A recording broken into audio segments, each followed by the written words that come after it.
اسی سے جڑی حضرت ابراہیم علیہ السلام کی وہ قربانی ہے کہ جو انہوں نے پروردگار عالم کی بارگاہ میں پیش کی ہے، جس کی سنت، جس کی یاد ہم اور آپ آج بھی مناتے ہیں۔ جہاں یہ تمام نسبتیں موجود ہیں، وہیں پر خاص جس طرف میں نے اشارہ کیا، اگرچہ وہ تاریخ ذرا فاصلے پر ہے، لیکن اگر غور کیا جائے تو یہ تمام کی تمام نسبتیں، یہ تمام کی تمام مناسبتیں اگر محفوظ ہو رہی ہیں تو وہ اسی دن کے طفیل محفوظ ہو رہی ہیں جس کی طرف میں نے اشارہ کیا، یعنی پروردگار عالم کی طرف سے بھیجے جانے والے تمام انبیاء کی کاوشیں اگر منحصر ہیں رسول اللہ کی رسالت پر، رسول اللہ کے اس پیغام پر کہ جس نے تا قیام قیامت جانا ہے، تو وہیں پر وہ دن جس کی طرف میں اشارہ کر رہا ہوں اور جس حکم کی طرف میں اشارہ کر رہا ہوں، جس کی طرف قرآن نے اشارہ کیا کہ اگر وہ نہ ہوتا تو پروردگار عالم رسول اللہ سے کہہ رہا کہ اگر تم نے یہ نہ پہنچایا تو تم نے رسالت ہی کو نہیں پہنچایا۔ تو اب میں کہہ سکتا ہوں نا کہ تمام انبیاء کی محنتیں اگر منحصر ہو رہی ہیں رسول اللہ کی رسالت کے اوپر، تو رسول اللہ کی ذمہ داریوں میں سے اہم ترین ذمہ داری یہ ہے کہ امت کے لیے وہ نظام نصب کر کے جائیے کہ جس کے ذریعے سے اس قوانین الہی کو تا قیام قیامت تک باقی رہنا ہے۔ اس کے استمرار کے لیے، آسان الفاظ میں کہوں تو کنٹینیوٹی کے لیے اپنا وہ کردار ادا کرنا ہے اور وہ حکم پروردگار عالم پہنچانا ہے کہ جو کہ تا قیام قیامت جاری و ساری رہے گا انشاءاللہ۔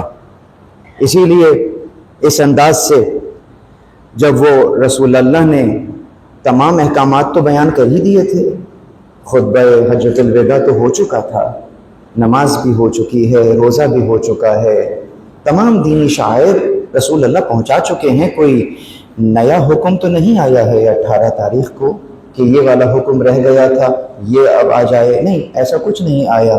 تو کیا چیز ہے جو اس روز آئی، اور وہ کیا چیز ہے جس کی بات، جس شے کی ایکسیپٹنس کے بعد یہ گویا سرٹیفکیٹ جاری ہو رہا ہے کہ آج راضی ہو گیا ہوں تمہارے دین سے؟ وہ کیا شے تھی کہ جو کہ رضایت پروردگار کا سبب بن رہی ہے، اس کے راضی ہونے کا سبب بن رہی ہے؟ وہ شے اگر ہم آج اس کی طرف توجہ کریں تو یقیناً اس میں ہماری اپنی ذمہ داریوں کا احساس کرنے کے لیے یہ آیت کافی ہے کہ جب جناب امیر کو پیش کیا گیا کہ من کنت مولا فہذا علی مولا، تو یہ انہی معاملے میں ہے کہ جس طریقے سے میں نے ان قوانین کو تم تک پہنچا دیا ہے، اب یہ جو دینی شعائر، جو دینی احکامات، یہ تمام کے تمام پروردگار عالم کے احکامات الہی جو تم تک پہنچ گئے ہیں، اب اس کو شیلف میں نہیں رکھنا ہے، اس کو فقط مقدس جان کر چوم کے نہیں رکھ دینا ہے، بلکہ اس کو معاشرے میں نافذ کرنا ہے۔ یہ جو معاشرے میں نفاذ ہے، یہ یقیناً امام علیہ السلام کی رہبری میں ممکن ہوگا۔ ان کے پیچھے پیچھے چلتے رہتے ہوئے ان قوانین کو اپنی زندگیوں میں، معاشرے میں نافذ کرنے کا جب تمہارا فہم اور ادراک یہاں تک پہنچ جائے، گویا تم ان ارکان کو فقط I repeat my words، فقط ثواب کے لیے نہیں کر رہے ہو، بلکہ گویا ایک نظام کے لیے کر رہے ہو۔ نماز پڑھ نہیں رہے ہو، بلکہ نماز کا قیام کرنے کے لیے آمادہ ہو گئے ہو۔ جب اس کیفیت میں تم آ جاؤ تو آج میں تمہارے دین سے راضی ہو جاؤں گا، یعنی وہ دین کہ جس کا اثر خود میری زندگی پر ہی نہیں پڑ رہا، دوسرے پہ کیا پڑے گا؟ اس سے پروردگار راضی نہیں ہو رہا ہے۔ لیکن اگر ایسا دین ہے کہ یقیناً جس کا اثر نہ فقط تمہاری زندگی پہ پڑ رہا ہے بلکہ معاشرے کے اوپر اس کا اثر ہمیں نظر آ رہا، اسی کو ہم دین کا قیام، اسی کو ہم احکامات کا قیام جو ہے وہ کہہ رہے ہیں۔ اسی لیے کہتا ہے آج کے دن ہم نے اکملت لکم دینکم، تمہارے لیے کامل کر دیا ہے دین۔ وَأَتْمَمْتُ عَلَيْكُمْ، اور اپنی نعمت تم پر تمام کر دی ہے، نعمت کا اتمام ہو گیا ہے، تمام ہو گئی ہے۔ کیوں؟ اس لیے کہ آج ہم نے وہ انتظام کر دیا ہے کہ اگر تم نے اس عہد کو نبھایا تو یقیناً وہاں پہنچ سکتے ہو جہاں پروردگار عالم تمہیں دیکھنا چاہتا ہے۔ اگرچہ برسبیل تذکرہ، چونکہ حضرت ابراہیم کی قربانی کا بھی ہم نے تذکرہ کیا، تھوڑی سی بات اس پہ کرتے ہوئے پھر ہم دوبارہ غدیر پر آئیں گے۔ آج کا ہمارا خطبے کا موضوع ہی ہم نے یہی قرار پایا ہے کہ جو دنیا میں امن و امان کا، یہ سمجھیے کہ غدیر کو اگر ہم فقط اس عنوان سے دیکھیں کہ کوئی مقدس دن ہوگا، کوئی میلاد منانے کا دن ہوگا فقط اور ثواب لے کر ہم گھر چلے جائیں گے، یہ ایک عنوان ہو سکتا ہے، لیکن ہم جہاں سے دیکھ رہے ہیں وہ دنیا میں امن اور امان کا منشور اگر دیکھنا ہے، اگر عدالت الہی کو امپلیمنٹیشن کے لیے اگر کوئی مسودہ دیکھنا ضروری ہے تو وہ وہی خطبہ غدیر ہے کہ اگر اسے دیکھا جائے تو ضمانت ہوگا عالمی امن اور امان کے استمرار کے لیے۔ آج ہم نے اس خطبے میں سے چند نکات آپ کے لیے نکالے ہیں کہ جس میں دنیا میں موجود انارکی اور جنگ و جدال اور آپس کی کشمکش جو چل رہی ہے اس کا حل موجود ہے اسی خطبے کے اندر، اگر اس کو اپنے سیاق اور سباق اور اس کی اپنی روحانیت کے ساتھ اس کا اگر مطالعہ کیا جائے۔ لیکن چند جملے اس قربانی کے لیے کہ جو ہم پیش کرنے جا رہے ہیں، یقیناً کس کو پیش کر رہے ہیں؟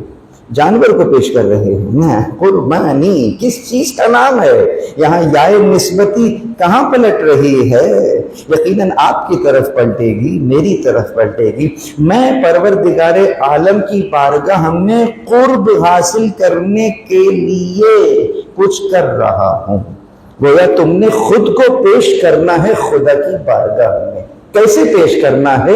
تمہارے سامنے حضرت ابراہیم کی پوری زندگی اور خاص ان کا وہ اقدام کہ جو انہوں نے پروردگار عالم کے حکم کے سامنے سر تسلیم خم کرتے ہوئے اپنے لخت جگر کے گردن پر چھری چلا کر کیا کہ اگر اس کی بارگاہ میں یہ وہ شے ہے، حکم پروردگار وہ حکم ہے کہ جس پر اسماعیل بھی قربان ہو سکتا ہے، اس کے اوپر ہر شے قربان ہو سکتی ہے، نہیں ہو سکتا تو وہ حکم قربان نہیں ہو سکتا۔ یعنی دین کے اوپر تو سب قربان ہو سکتا ہے، دین کسی شے پر قربان نہیں ہو سکتا ہے۔ اس بات کا عملی ثبوت پیش کرتے ہوئے انہوں نے اپنا اسماعیل بھی سامنے کر دیا۔ نتیجہ کیا ہوا؟ اسماعیل کی جگہ پر دمبا آ گیا۔ اس کی یاد ہم اور آپ منا رہے ہیں، لیکن ایک باریک فرق یاد رکھیے گا اور وہ یہ کہ کس کو کس کی جگہ لٹا رہے ہیں، قربانی کس کا نام ہوگا۔ یہ بات تھوڑی باریک ہے، ممکن ہے کہ ایک دم سمجھ میں نہ آئے، خدا کا شکر ہے کہ یہ ریکارڈ بھی ہو رہا ہے تو ریوائنڈ کر کے سنیے گا بات کیا کہہ رہا ہوں۔ کس کو کس کی جگہ لٹا رہے ہیں؟ اسماعیل کی جگہ پر دمبا لٹا رہے ہیں۔ سمجھ جائیے واقعتاً قربانی ہو رہی ہے، یعنی آپ وہاں پہنچ گئے ہیں کہ پروردگار عالم کی بارگاہ میں سب کچھ قربان کرنے کے لیے آمادہ ہیں۔ ریپلیس ہو گیا اسماعیل دمبے سے، لیکن اگر فقط دمبے کی جگہ کوئی دوسرا دمبا لٹا رہے ہیں، وہ اسماعیل آپ نے اپنا سامنے پیشی نہیں کیا، تو پھر بہت ہی معذرت کے ساتھ قربانی کو قربانی نہیں کہہ سکیں گے، قصابی ضرور کہہ سکیں گے۔ اسماعیل کی جگہ دمبا آ جائے یقیناً قربانی ہوگی، لیکن فقط دمبے کی جگہ دمبا لٹا کے ذبح کیا جائے تو وہ تو فقط قصابی ہی ہوگی، جہاں نہ علم ہو، نہ تقوی ہو، نہ اخلاص ہو، بس فقط اور فقط میٹ فیسٹیول ہو، تو اس سے حضرت ابراہیم علیہ السلام کا تو کوئی تعلق نہ ہوگا۔ اخلاص ضروری ہے، قرب خدا ضروری ہے، تقوی ضروری ہے، پروردگار متقین سے قبول کرتا ہے، دکھاوا نہیں ہونا چاہیے۔ پروردگار عالم کی بارگاہ میں گویا اس وقت جب اس جانور کے گلے پہ چھری چل رہی ہو تو تصور ہونا چاہیے کیا میں اس وقت اس مقام پر موجود ہوں جس مقام پر ابراہیم موجود تھے کہ اپنا اسماعیل لٹانے کے لیے آمادہ تھے؟ کیا میں اپنا اسماعیل آج لٹا رہا ہوں سامنے؟ آپ کا اسماعیل کچھ بھی ہو سکتا ہے، ممکن ہے آپ کا عہدہ ہو، ممکن ہے آپ کا معاشرے میں اٹھنا بیٹھنا اور وی آئی پی پروٹوکول آپ کا اسماعیل ہو، ممکن ہے میں آپ کا اسماعیل ہو۔ دیکھنا یہ ہے کہ کیا اس اسماعیل کو آپ پروردگار عالم کی بارگاہ میں پیش کر رہے ہیں یا نہیں کر رہے ہیں۔ اس کا نام قربانی ہے۔ جب اس عہد پر قائم رہتے ہیں وہیں سے غدیر سامنے آتا ہے کہ یہ جس کیفیت پر تم آ گئے ہو، غدیر اس بات کی شیورٹی دے گا کہ اگر غدیر کو اس کی روح کے ساتھ منانا شروع کیا تم نے تو پھر وہ تمہیں وہاں پہنچا دے گا جہاں پروردگار عالم تمہیں دیکھنا چاہتا ہے۔ تو غدیر عالمی امن اور رواداری کا ضابطۂ اخلاق قرار پاتا ہے۔ ایک انتہائی گہرا اور عصر حاضر کی اہم ترین ضرورت ہے جو اس خطبہ غدیر میں پوری ہو رہی ہے۔ ہمیں تو فقط من کنتو کا جملہ ہی یاد ہے، لیکن ایک پورا مفصل خطبہ ہے جو رسول اللہ نے بیان فرمایا۔ مجھے مورچے کے باہر لوگوں سے کوئی شکایت نہیں ہے، مجھے تو مورچے کے اندر لوگوں سے شکایت ہے۔ کوئی دوسرا اس خطبے کو نہیں پڑھ رہا ہے، وہ اس کا مسئلہ ہے، تم اس کو نہیں پڑھ رہے ہو۔ یہ اس بات کی طرف اشارہ کرتا ہے کہ واقعتاً میرا مولا کل بھی مظلوم تھا، آج بھی مظلوم ہے۔ جناب امیر کی یہ مظلومیت ہے کہ یقیناً ان کی ہی محفل کے اندر انہی کے نام سے موجود جشن ہو رہا ہے، منسوب جشن ہو رہا۔ سارا کلام تو سن لیا، مولا کا کلام سننے کو نہ ملا۔ یہاں پر ہمیں ذرا تفکر کرنا ہوگا۔ بس عزیزم چند نکات آپ کے سامنے عرض کروں۔ غدیر کا خطبہ سامنے اور عالمی امن اور امان اور ضابطۂ اخلاق کے چیدہ چیدہ اصول اس خطبے میں کیسے نکلتے ہیں۔ پہلا اصول ہمیں نظر آتا ہے وہ نسلی اور لسانی تفاوت کا خاتمہ ہے۔ یہ پہلا اخلاقی اصول ہے۔ آئی می مائی سیلف سے نکل کر پھر سوچنا، لسانیت سے آزاد ہو کر علاقائی تفاخر اور ڈسکرمنیشن سے نکل کر پھر آگے کی بات کرنا عالمی یوم اور عالمی امن کی راہ میں یہ سب سے بڑی رکاوٹ بنتا ہے۔ چنانچہ غدیر کا پورا فلسفہ اس آیت کا مظہر قرار پا رہا کہ یا ایھا الناس انا خلقناکم من ذکر و انثی، ہم نے تمہیں پیدا کیا ہے ایک مرد اور ایک عورت سے۔ یعنی تمہارا باپ کون ہے؟ یقیناً تم فلاں علاقے کے ہو، تم فلاں علاقے کے ہو، تم اس قبیلے سے ہو، تم اس قبیلے سے ہو۔ یہ جو فرق ہے اگر اس کو پیچھے لے جاؤ تو اصلاً سب ایک باپ اور ایک ماں کی اولاد ہیں، حضرت آدم کی اور حضرت حوا کی۔ تو یہ ساری ڈسکریمنیشن تو وہیں ختم ہو جاتی ہے۔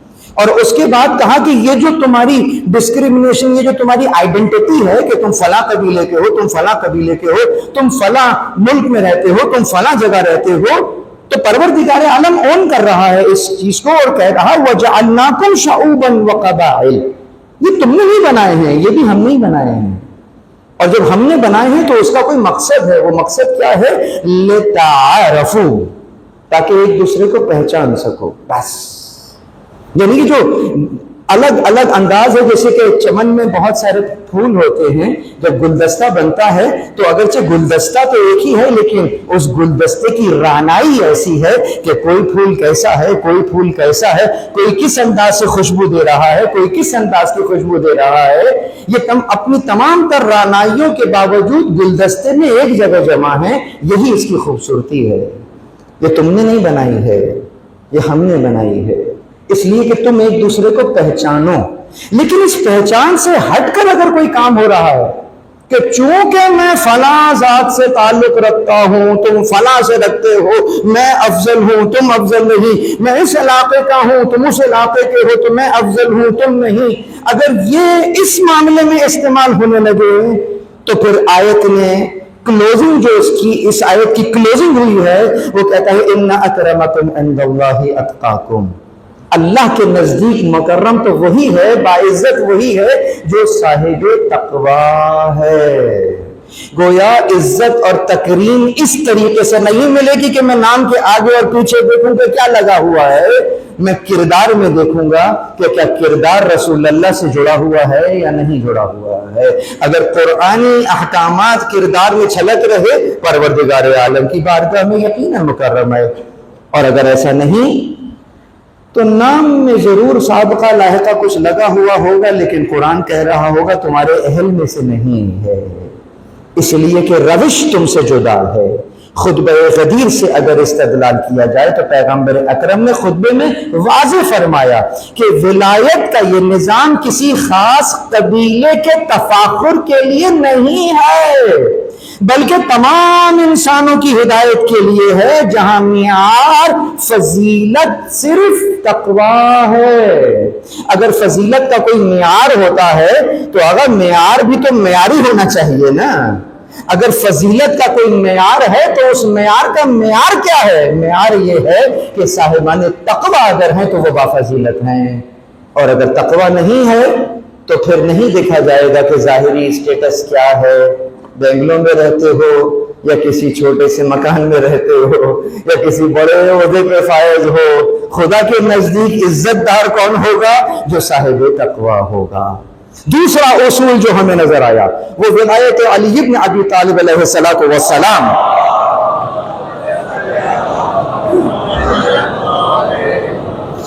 عالمی عدل اور بقائے باہمی، جسے ہم کہیں کہ جس کو پیسفل کو ایگزسٹنس، یعنی امن تب تک قائم نہیں ہو سکتا جب تک معاشرے میں عدل اور انصاف قائم نہ ہو جائے، جب تک رائج نہ ہو جائے۔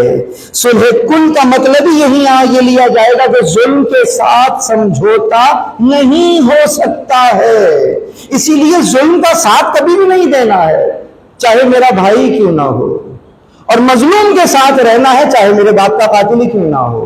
اصول یہی ہے کہ ظالم کے مخالف رہنا۔ میرا مولا یہ نہیں کہہ رہا ہے کہ پہلے شناختی کارڈ چیک کرنا، علاقہ چیک کرنا، دیکھنا نام کے آگے پیچھے کیا لگا ہوا ہو، تمہاری ذات کا ہے، تمہارے علاقے کا ہے تو ساتھ دیتے رہنا، نہ، بلکہ کہا کہ ظالم کے مخالف رہنا، مظلوم کے حامی رہنا، چاہے مظلوم نظریاتی اختلاف رکھتا ہے تم سے، لیکن مظلوم ہے تم اس کے ساتھ کھڑے ہو، اور ظالم اگر تمہارا بھائی کیوں نہ ہے، ظالم ہے تم اس کے مخالف میں کھڑے ہوئے ہو۔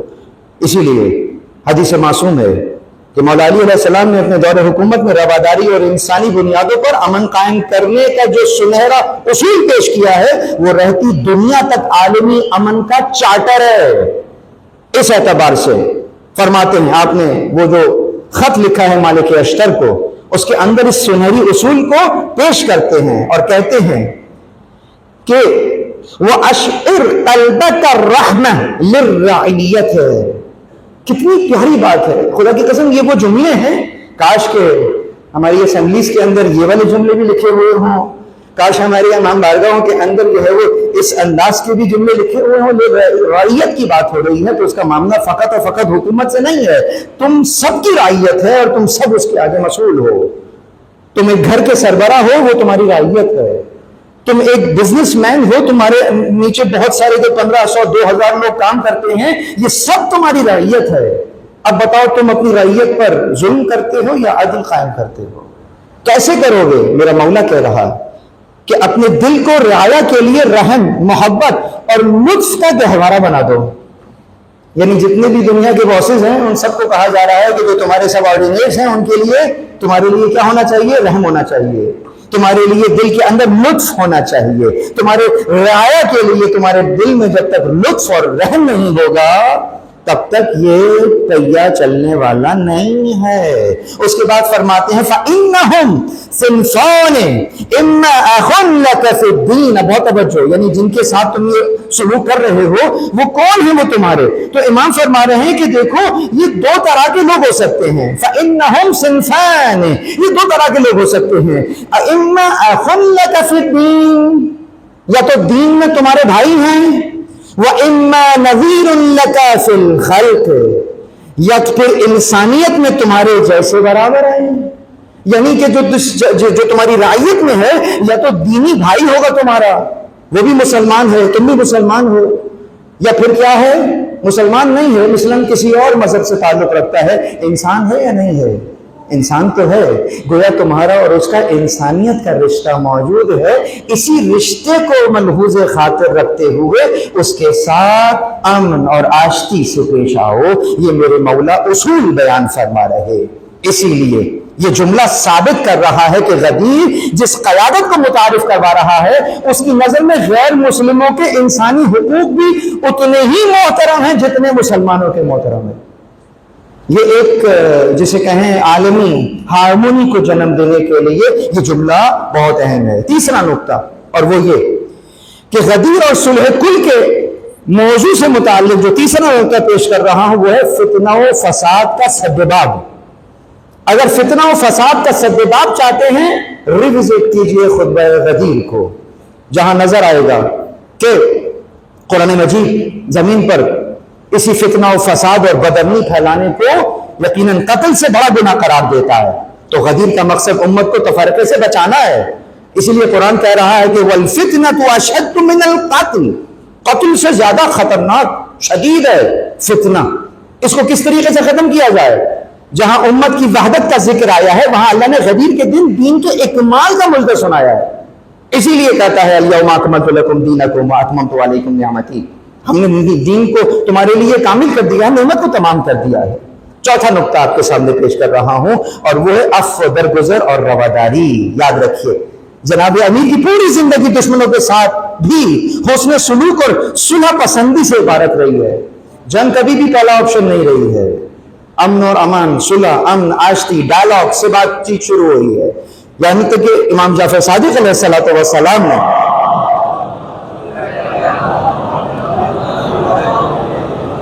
فرماتے ہیں کہ اپنے اجداد سے نقل کرتے ہوئے کہ امیر المومنین کا ایک اصول ہے جو وہ بیان کر رہے ہیں اس نقطے میں، فرماتے ہیں ان امیر المؤمنین علیہ السلام کان لا یبادئ بالقتال حتی یبدأ، امیر المؤمنین علیہ السلام کبھی جنگ میں پہل نہیں فرماتے تھے جب تک کہ سامنے سے جنگ کی ابتدا نہ کی جائے، یعنی آپ کا پیغام امن کا ہوتا تھا، آپ کا پیغام صلح کا ہوتا تھا، آپ کا پیغام فتنہ و فساد کے سبب کا ہوتا تھا، پریارٹی اس پہ ہوتی تھی۔ جب سامنے سے بھی حملہ ہوتا تو پھر یقیناً آپ جو ہے اس کا جواب ویسے ہی دیتے، لیکن بہرحال عزیزم مختصر کرو، اسی لیے فرمایا اپنی جماعت کو کسی خاص فعل میں مشغول پایا کہ فلاں فلاں فلاں کے اوپر وہ کچھ جسے آپ بچوں کی زبان میں کہیں بیڈ ورڈز بول رہے تھے، تو آپ نے فرمایا انی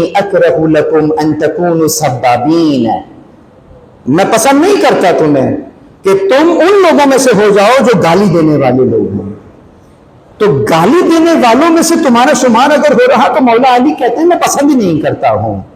وَلَكِنَّكُمْ لَوْ وَصَفْتُمْ أَعْمَالَهُمْ وَذَكَرْتُمْ حَالَهُمْ لَكَانَ أَصْوَبَ فِي الْقَوْلِ وَأَبْلَغَ فِي الْعُذْرِ وَقُلْتُمْ مَكَانَ سَبِّكُمْ إِيَّاهُمْ اللهم احقن دماءنا ودماءهم وأصلح ذات بيننا وبينهم وأهدهم من ضلالتهم حتى يعرف الحق من جهله ويرعوي عن الغي والعدوان من لجج به۔ نهج البلاغہ کلام نمبر 206 کے اندر دیکھیے پورا خطبہ مولا کا، فرماتے ہیں میں تمہارے لیے اس بات کو پسند کرتا ہوں کہ تم گالیاں دینے والے بنو، اگر تم ان کے برے اعمال کو بیان کرتے اور ان کی صحیح حالت کا تذکرہ کرتے تو یہ بات زیادہ ٹھیک اور عذر کے طور پر زیادہ مؤثر ہوتی۔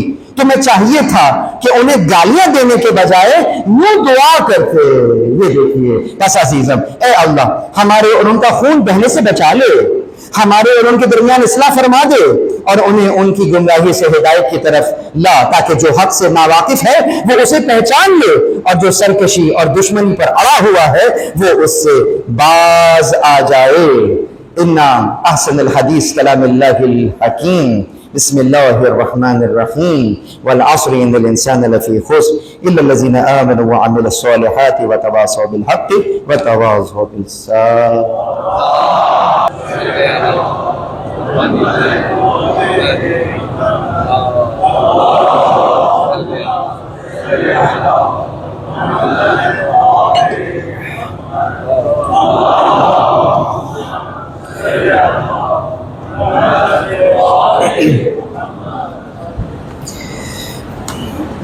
بسم اللہ الرحمن الرحیم الحمد للہ اللہم لک الحمد بدیع السماوات والارض ذی الجلال والاکرام رب الارباب والہ کل معلوہ وخالق کل مخلوق وبارث کل شیء لیس کمثلہ شیء وهو بكل شيء محيط أنت الله لا إله إلا أنت الأحد المتوحد الفرد المتفرد وأنت الله لا إله إلا أنت لا إله إلا أنت الكريم المتكرم العظيم والصلاة والسلام على محمد نبي الرحمة سيد المرسلين وعلي بن أبي طالب سيد الوصيين وفاطمة الزهراء سيدة النساء العالمين وحسن المجتبى حجة الله على خلقه أجمعين والحسين الشهيد المظلوم وارث أمير المؤمنين وعلي بن الحسين زين العابدين ومحمد بن علي الباقر علم الأولين والآخرين وجعفر بن محمد الصادق المقتدي بآبائه الصالحين وموسى بن جعفر الكاظم من أولاد نبينا وعلي بن موسى الرضا من يترة بررة المتقين ومحمد بن علي الجواد ولي المؤمنين وعلي بن محمد سراج المنير إمام الخاشعين والحسن بن علي سيد الأوصياء المنتجبين والخلف القائم المهدي المنتظر الحجة بعد آبائه على خلقه المودي النبي ووارث علم المهديين من الوصين الذي ببقائه بقية الدنيا وبيمنه رزق الورى بوجوده ثبتت الأرض والسماء وبه يملأ الله الأرض أرضا قسطا وعدلا كما ملئت ظلما وجورا واجلنا اللهم ظهوره انهم يرونه بعيدا ونراه قريبا برحمتك يا ارحم الراحمين.